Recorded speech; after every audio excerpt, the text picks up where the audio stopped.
People are building things here in America again, and this moment calls for the best of America, our people.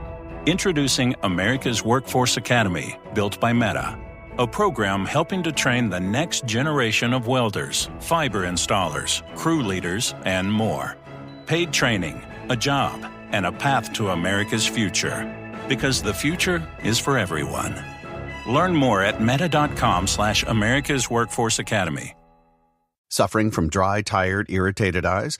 Don't let dry eyes win. Use Systane Pro. It hydrates, restores, and protects dry eyes for up to 12 hours. Systane Pro. Triple action dry eye relief.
Welcome again to the Explaining History podcast, and I'm very honoured today to be joined by Italian author Filippo Iannarone, who is author of crime novel The Toscanini Conspiracy, which I believe has already met critical acclaim in Italy and has now had its English language translation.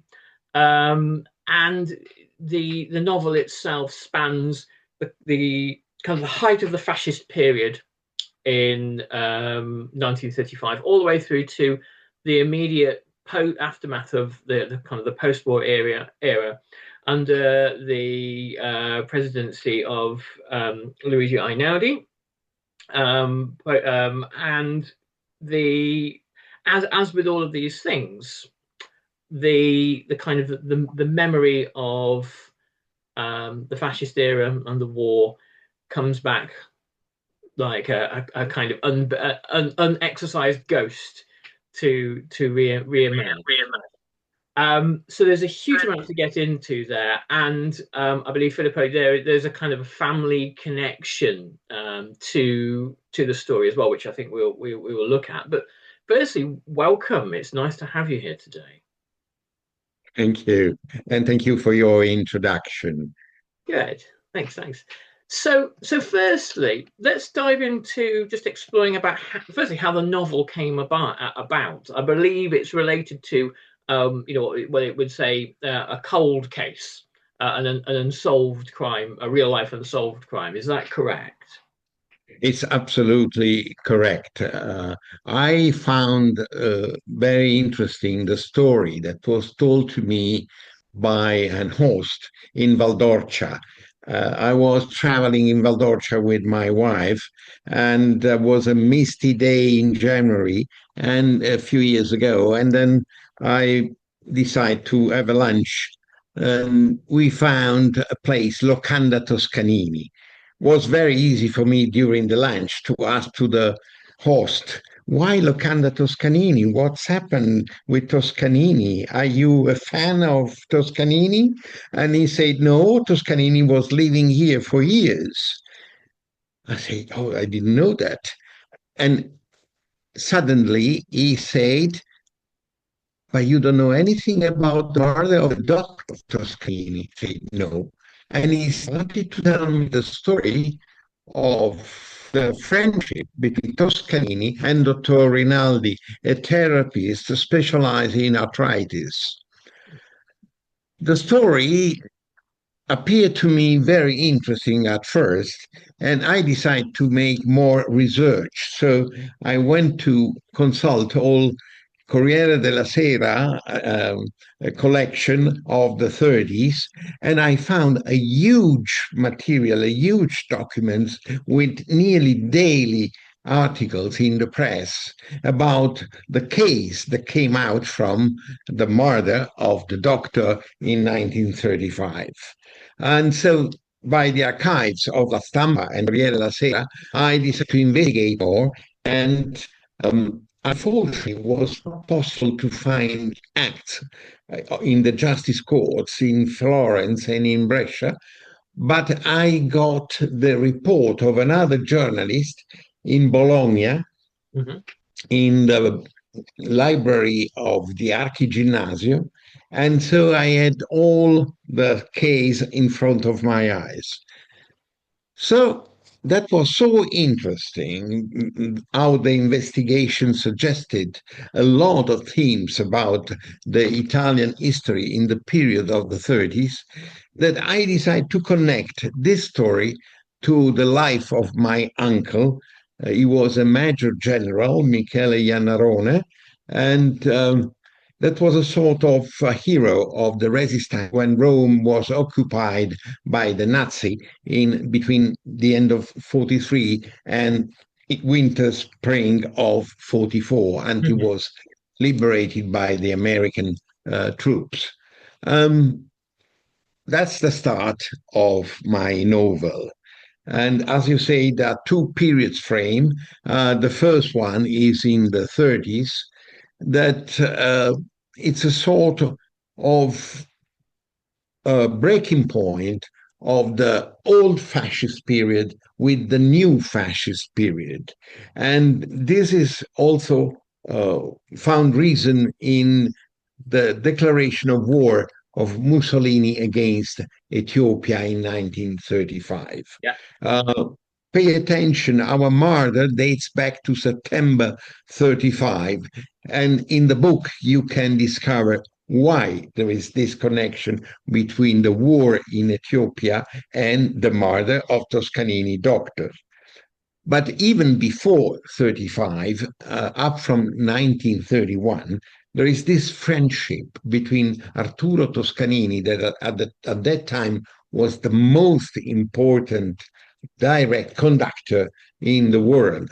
Uh, and he was also a very proud was very proud to make opposition against Mussolini. He was even beaten by the fascists in Bologna because he refused to play with his orchestra Giovinezza, Giovinezza, that was a sort of hymn of the fascist regime after the Royal March, that was the national hymn.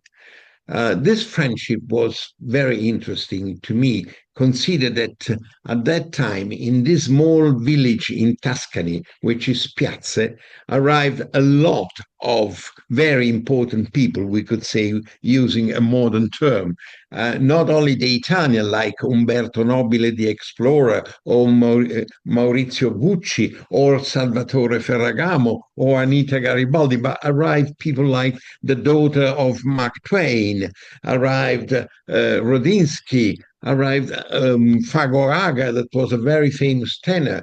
I mean, this community became a sort of microcosmo, and developed a real different atmosphere in relation to what was in Italy the fascist regime that was going to be more and more severe. And so it was one of those rare places that you could find in a totalitarian society where kind of free thought and oppositional thinking was still possible. Um, and so probably quite quite rare, but quite important as well. Yeah, you're right. And I have to say, what appears first to me that the opposition to the regime, like it was in my family, was more active than what has been described after.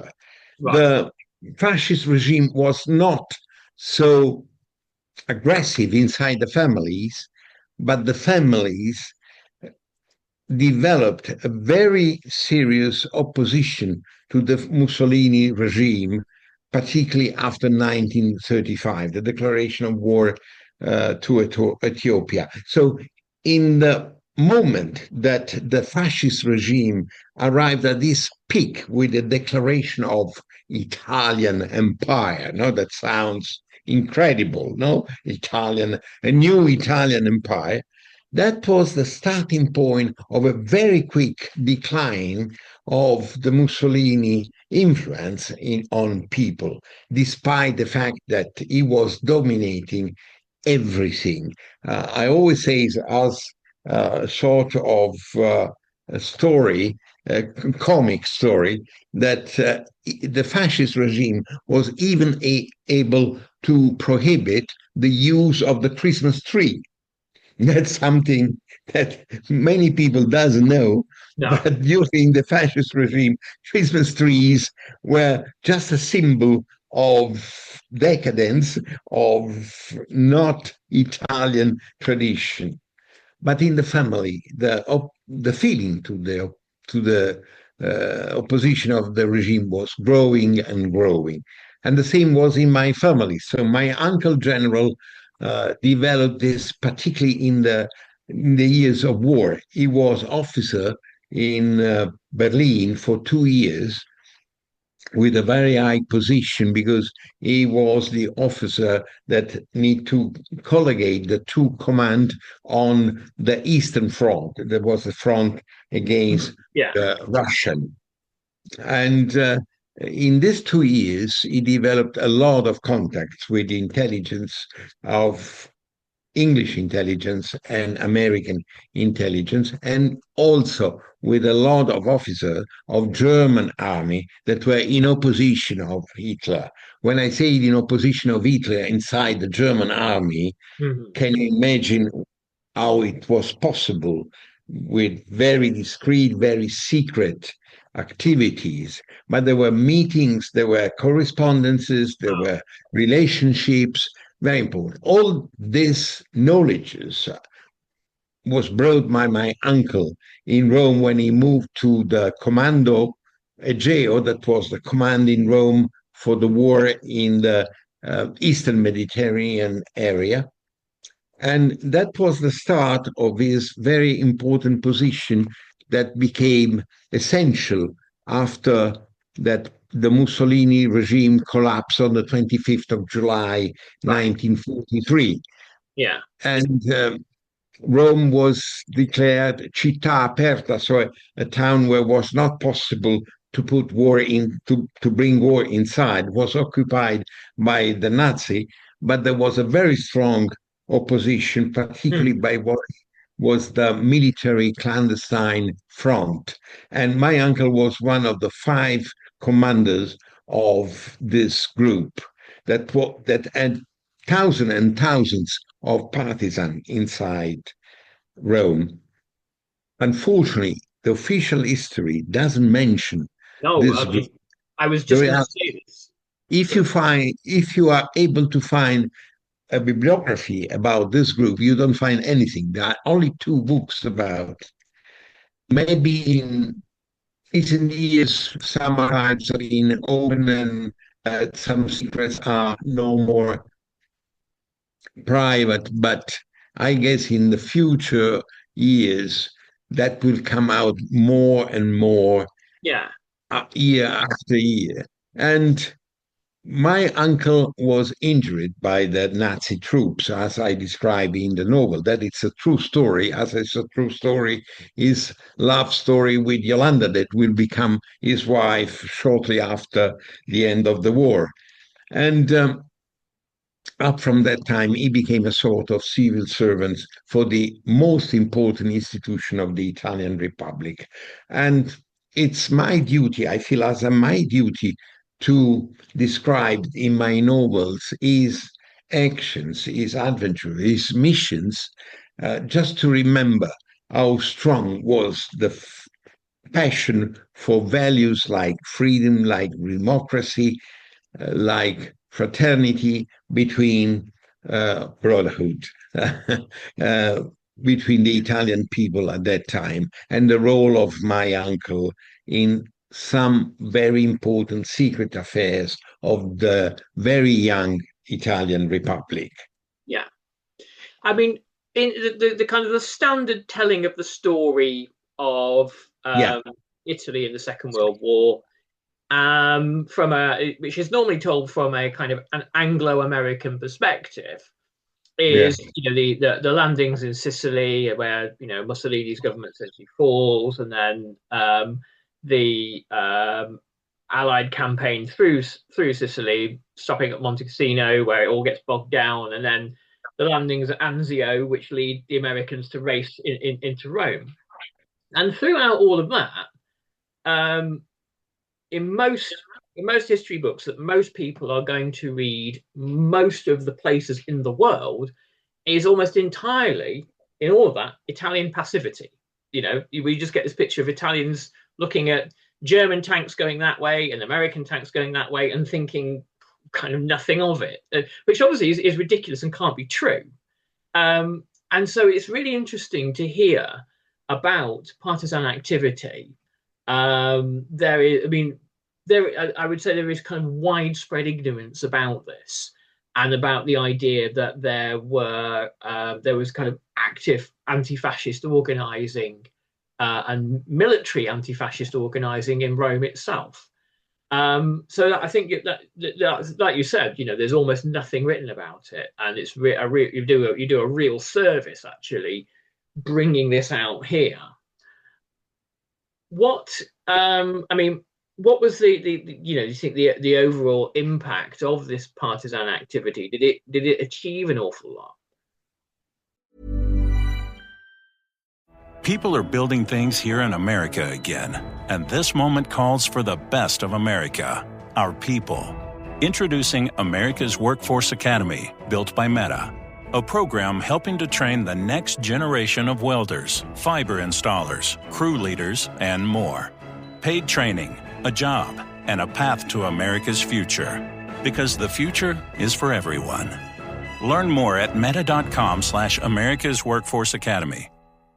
On Deck is built to back small businesses like yours. Whether you're buying equipment, expanding your team, or bridging cash flow gaps, On Deck's loans up to $400,000 make it happen fast. Rated A+ by the Better Business Bureau and earning thousands of 5-star Trustpilot reviews, On Deck delivers funding you can count on. Apply in minutes at OnDeck.com. Depending on certain loan attributes, your business loan may be issued by On Deck or Celtic Bank. On Deck does not lend in North Dakota. All loans and amounts subject to lender approval. This was one of the paradox that happened after the September 1943. So the dissolution of the Italian army didn't mean that was the dissolution of the Italian soldiers. Yeah. And the role of the Fronte Militare Clandestino, this organization of soldiers and officers of the monarchic army, was so important. I give to you a number. The most evident tragedy in the occupation of Rome was the bomb that killed 33 German soldiers in Via Rasella. And then there was the revenge of the Nazi with the murder of 335 Italian in the Fosse Ardeatine. Well, on this 335, over 75 people were members of this military clandestine organization. And only in Rome, they had over 5,000 active soldiers that were cooperating with good part of the Catholic Church, with the Secretary of State of the Vatican, just to save the Jewish that were still in Rome, the people that was persecuted for political reason by the fascist regime, and so on. But all this, it's not very well described by the official historiography that was all in favor of the left-wing partisans. Yeah. And these loyal monarchic officers and soldiers were considered not on the level to be mentioned by the history. But the reality was completely different. They were very active, they were very positive, they were very efficient in cooperating with the English and American command. Right. And so they were kind of coordinating and waiting for the Allied powers to reach Rome. So you carry on. Yeah, waiting means also to keep the German army very busy in preventing attentation, bombing, and all that was possible to organize to fight against the Germans before the arrival of the Americans and the British army. And that's our facts. And there are some of stories that proves how was important their role. Unfortunately, that was nearly forgotten after the war.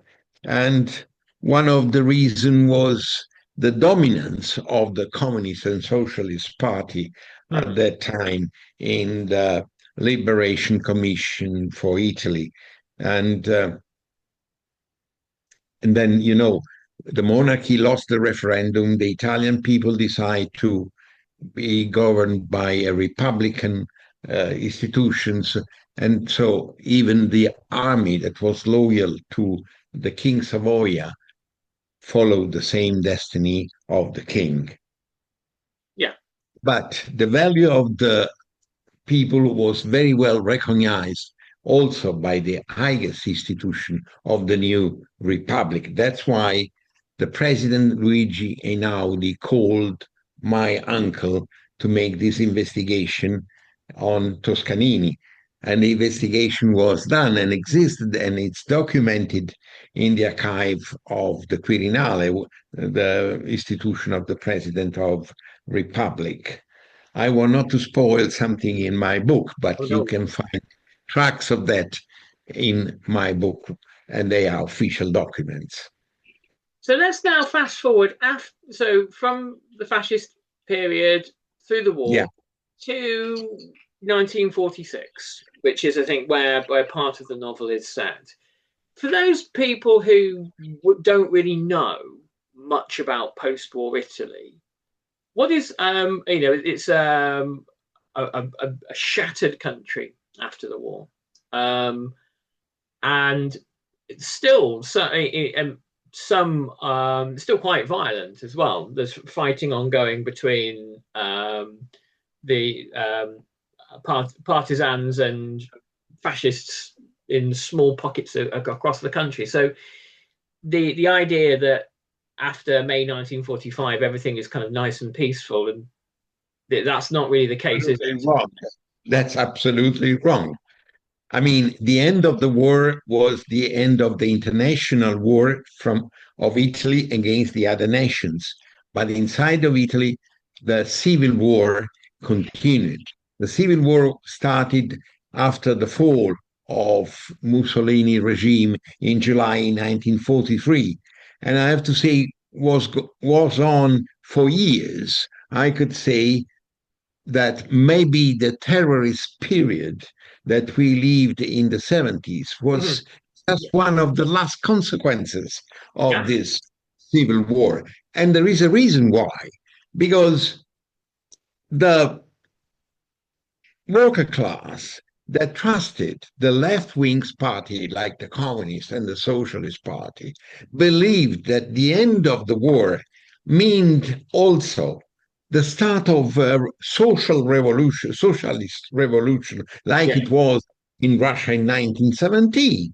Mm-hmm. But it was not, because the top leaders of Communist Party with Togliatti and Socialist Party with Pietro Nenni, they decided that the end of the war was not the start of the revolution period, that they had to operate first to restore the ordinary level of economy in Italy, and then the revolution became just an ideal. And I think But they had probably also been told by Stalin at this point, sorry lads, it's not happening. We are not looking to be doing anything in Italy right now. So obviously they would have been affiliated to Comintern, and that it's Stalin that has the final say. It was part of the strategy, of course. And so you have this. I mean, and I agree with you. I think the years of lead, as they're referred to, with the Red Brigades in Italy, I think is the last gasp of that civil war. And when you look at the German Red Army faction is for many people slightly better known, but the scale of violence in Germany is absolutely dwarfed by the violence in Italy. The violence in Italy is on a much greater magnitude, and again, rarely mentioned, perhaps outside of Italy itself. This incredibly violent period. What about about Toscanini himself? This kind of, for those, I mean, I don't assume automatically we have classical music fans listening, but Toscanini in kind of classical music and conducting in the 20th century, hugely important figure. And I'm fascinated to hear about his kind of his anti-fascist kind of leanings. But in post-war Italy, what sort of a kind of a public figure is he? Is he was he widely recognized in his lifetime, or is he the sort of person that is only really venerated long after he's gone? I have to say he died in 1957, and he was present in the common opinion of people as anti-fascist up from 1946, when it was the first concert for the reopening of Teatro La Scala in Milan. And the people realized that this man gave a large contribution in terms of financial resources for the reopening of La Scala that was bombed by the English aviation. And the conducting of the new concert had the value to create a new deal for the people. So the war is really over. Please, let's go to a normal life. We need to rebuild the country. We need to rebuild the society and the political institution. That was the start of the growing figure of Toscanini as opposition to the old regime. But more interesting, it's also not only the anti-fascist actions of Toscanini against Mussolini, and because he made also important actions directly against Adolf Hitler. And that is something that it's very well described by the biographer of Toscanini, Harvey Sachs, a New Yorker writer. And Toscanini was able to say, no, I will not come, to the invitation directly made by Adolf Hitler to him to say, please come again to conduct my orchestra in Bayreuth. Oh, and right. that was something that even the family Wagner was for the family Wagner was impossible to obtain. So the family Wagner went to Hitler staff and say, please, we would like to have again Toscanini conducting our festival in Bayreuth. And Hitler wrote a letter to him, and Toscanini didn't answer to this letter for several weeks, over a month. And then he said, no, until you will be there, I will not be in your country to make the music a value for the German people. Because to Hitler, the Bayreuth Festival was of enormous importance to him, and his kind of attempt to create some sort of cultural transition in Germany of a return to away from modernism and to traditional German culture and values as he saw it. He said, well, Bayreuth that's the place. So to turn him down on that one was quite the statement, really. Wow. So somebody believes that Toscanini refused because of his sort of competition with the other conductor, Furtwängler, but that was not the right reason. The reason was the very strong opposition of Toscanini against the Nazi regime. Mm-hmm. And that was clear. I mean, all his action up from the declaration of war and the invasion of Poland was all against the Nazi regime, even collecting money to finance all the organization against the Nazism. There's a resonance now when you think of the kind of the courage or lack thereof of the artist, and you see in America, particularly under the current extreme right-wing kind of fascistic Trump regime, the artists that are able and willing to, and perhaps famous enough and wealthy enough not to, to be insulated and to be able to speak out. You think people like kind of Robert De Niro or Bruce Springsteen, and an awful lot who either fall into line and are Trump supporters, or a huge number in the middle just think, I'm going to keep my head down and hope for this all to go away. And I think probably in most of these situations, about 80% of people fall into the middle grouping of this horrible regime will be gone one day, but I don't know if I can really do anything about it. So that small minority, people like Toscanini, they're really quite rare, and that's why being able to actually know about them and know about their anti-fascist contribution, I think, is really, really important. So I could say that if Toscanini lived now, in our days, in New York, as he lived for all his life until he died, and he could really fear to be investigated by the ICE police of the regime of the actual president. I prefer to skip his name, the actual president. And I'm sure that he could organize any sort of activities to make opposition to his behavior, that it's something that has very little in common with democracy. And I have to say that the artists are a sort of cultural avant-garde. And some of the American artists are doing that in their possibilities, in their spaces.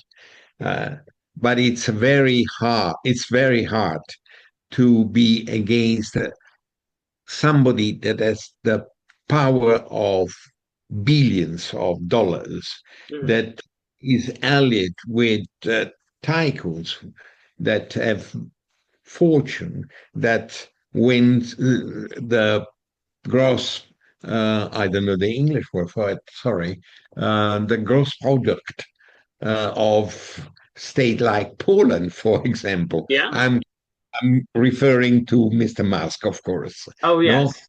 the trillionaire. No, Yes.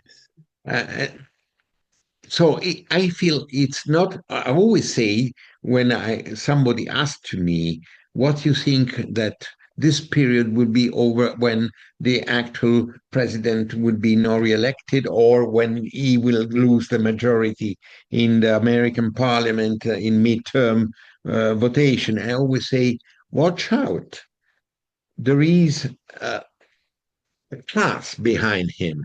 Yeah. There is the power of money behind him, Yeah. and that it's more difficult to fight against this class than against one single man." And if you look at the example of Italy, Mm. Mussolini's ghost kind of never really went away. There are and have been continuity far right and fascist groups in Italy, all the way up to Maloney, who have carried the torch of his ideas, sometimes more overtly, sometimes more quietly.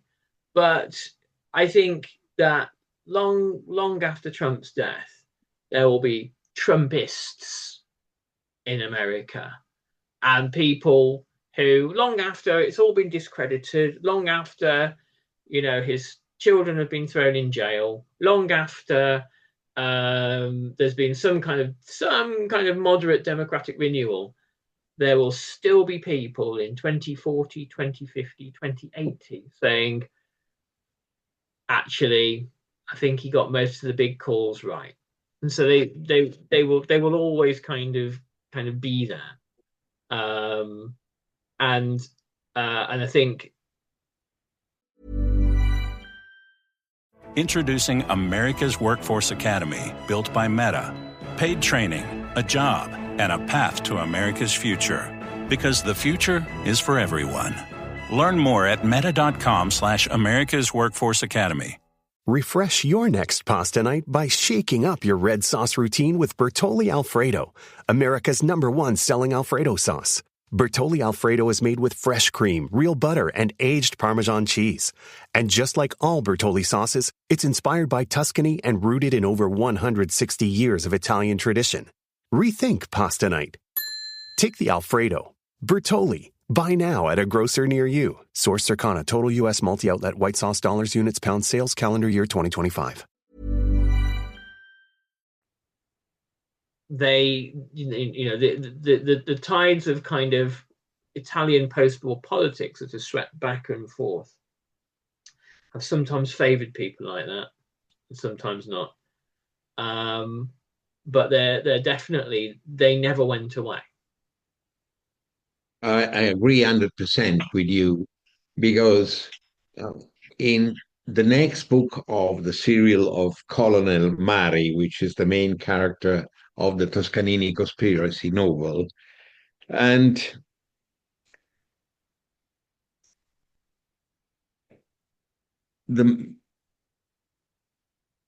I write in the new novel that there are a lot of people, historical people, it's not my fantasy, that had connection with the actual government in Italy.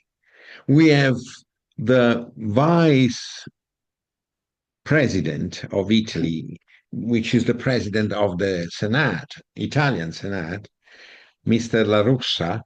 His father was a federal that was high charge in the Mussolini regime.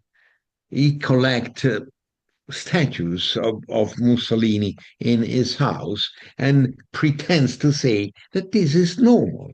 It's part of the family history of his family. But there are many of this situation. And also the success that is going up in this recent months of a Generale Vannacci, is creating a new party that it's right side of the Fratelli d'Italia, the party of Mrs. Maloney. And this is all nostalgic people of black shirts, Yeah. all nostalgic people of the power of the nation. They don't say Italy is a democratic country. Italy is a nation and has to be ahead to the other nations. And that it's daily declaration. Nation overall. Italy as a nation that has to dominate, they say, first the Mediterranean area and then has to get a very high role in Europe. And the Meloni government has very good connection with AfD in Deutschland, in Germany, which is, I live in Germany, and I say, this is a real Nazi party. And when I discuss with them, I have the privilege to meet political people from any party. And when I discuss with this of AfD, Allianz für Deutsch, Alternative für Deutschland, I have really impression that they want to repeat Nazi regime.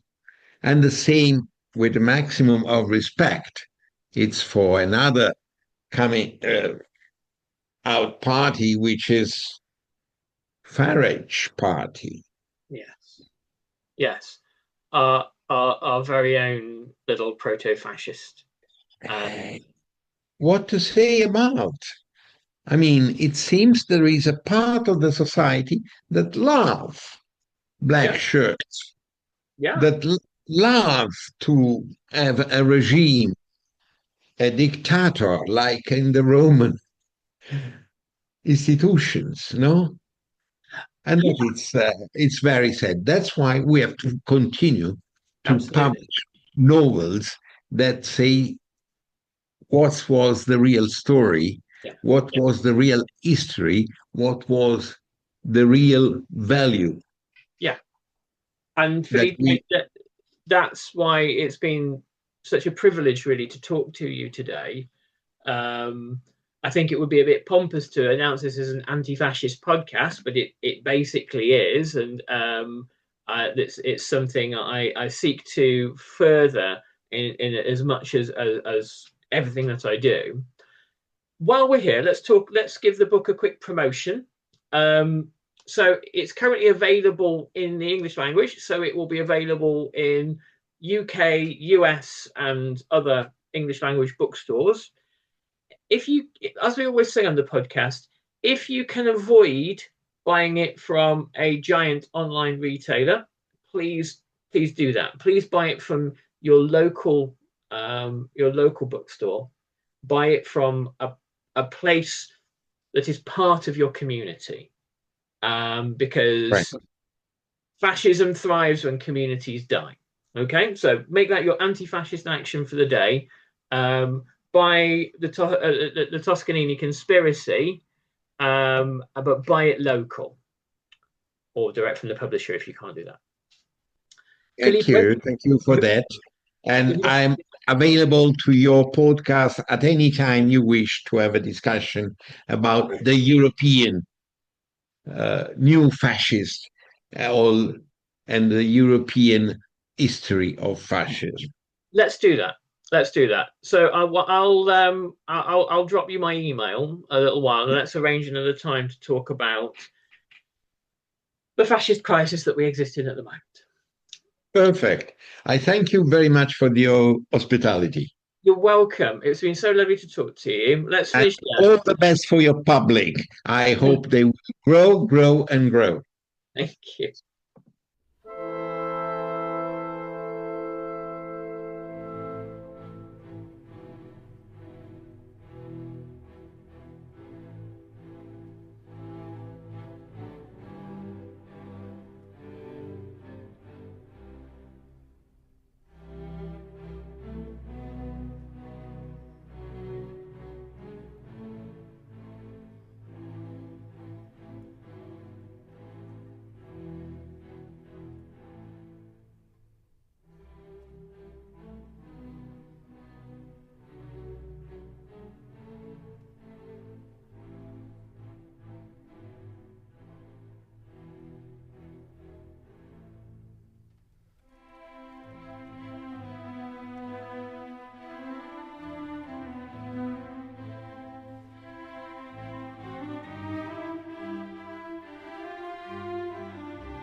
Thank you for listening to this episode of Explaining History. This podcast is an independent production, and it's listener support that keeps these conversations going week after week. If you find value in the show and want to help cover the costs of research and production, please consider making a contribution. You can join our community on Patreon or make a one-off donation. Just follow the links in the show notes for this episode. Every bit of support is truly appreciated.